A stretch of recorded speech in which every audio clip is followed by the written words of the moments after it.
السلام عليكم ورحمة الله وبركاته. عاملين ايه يا حبايبي؟ وحشني. اللهم صل على سيدنا محمد. هقول لكم على حكاية جميلة جدا. في المغرب، في ملكة جمال المغرب. قالت ايه؟ قالت هم خايفين على بناتهم. ليه؟ ده بناتهم عاملين زي الرجالة.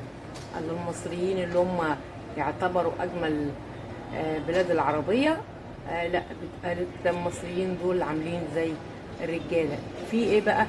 في واحد مطرب اسمه سعد المجرد.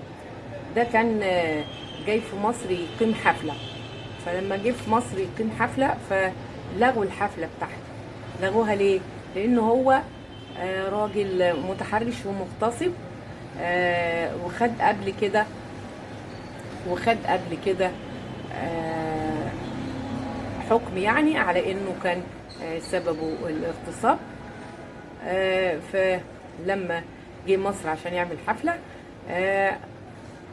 كل الهاشتاج وكل اماكن التواصل قال لك لا، احنا مش عايزينه في مصر، احنا مش عايزين لمجرد ده في مصر، لان اتحكم قبل كده على الاغتصاب. وانتوا عارفين يعني البلد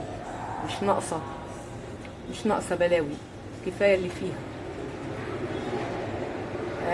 فالمصريين قالوا لا، مش عايزينه يعمل حفلات عندنا، لان اتحكم عليه قبل كده في قضايا اغتصاب. فهي زعلت بقى. ملكة جمال المغرب دي هجيب لكم صورها، واجيب لكم صور لمجرد ده، صورة عشان تشوفوه. وقالت هم خايفين على بناتهم. ليه؟ ده بناتهم شكل الرجالة، اللي هي بنات مصر شكل الرجالة. فعشان كده انا جبتها لكم وجبت لكم لمجرد ده، لان الناس وقفت ضده، وفي التواصل الاجتماعي والشباب وقفوا ضده وقالوا احنا مش عايزين لمجرد، ولا عايزين يجي يعمل حفلات في مصر. فانا هجيب لكم لمجرد ده، وهجيب لكم صورة ملكة جمال المغرب وهوريها لكم بالصور. بس رجعت بعد كده اتأسفت وقالت انا متأسفة لبنات مصر.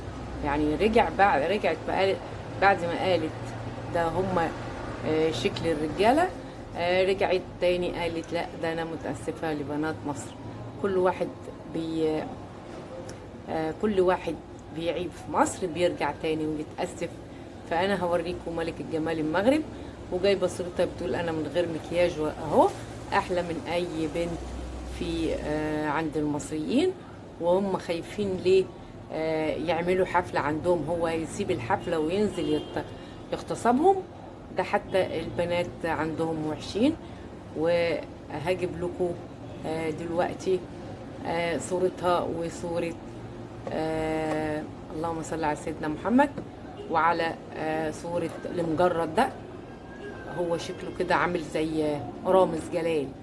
انتوا عارفين رامز جلال؟ هو شكله عامل زي رامز جلال. هجيب لكم صوره، وهوريكم البنات اللي في مصر، ملكات الجمال. كل دول عندها بالنسبه لها دول رجاله كويس. اكيد البنات يكونوا رجاله في معاملتهم. وانت عارف مصر مش ناقصه قتله. كفايه اللي فيها وكفايه اللي احنا بنشوفه. اللهم صل على سيدنا محمد. فانا قلت لكم القصه، وهصور لكم الولد نفسه اللي هو سعد المجرد، والبنت اللي هي تعتبر ملكة جمال المغرب. بس هي رجعت وقالت لا، انا ما كانش قصدي، لا، ده المصريين حبايبنا. اي واحد فيهم بينطلق، واي واحد فيهم عايز يشتهر بيجي مصر. اي واحد فيهم عايز يشتهر ما بيشتهرش الا من خلال مصر. فتلاقي هم بيموتوا عشان يجوا مصر الاول، وبعد كده ينطلق الى العالمية. وانا هجيب لكم دلوقتي وهفرجكم على الصور، ونتقابل ان شاء الله في فيديو تاني ان شاء الله.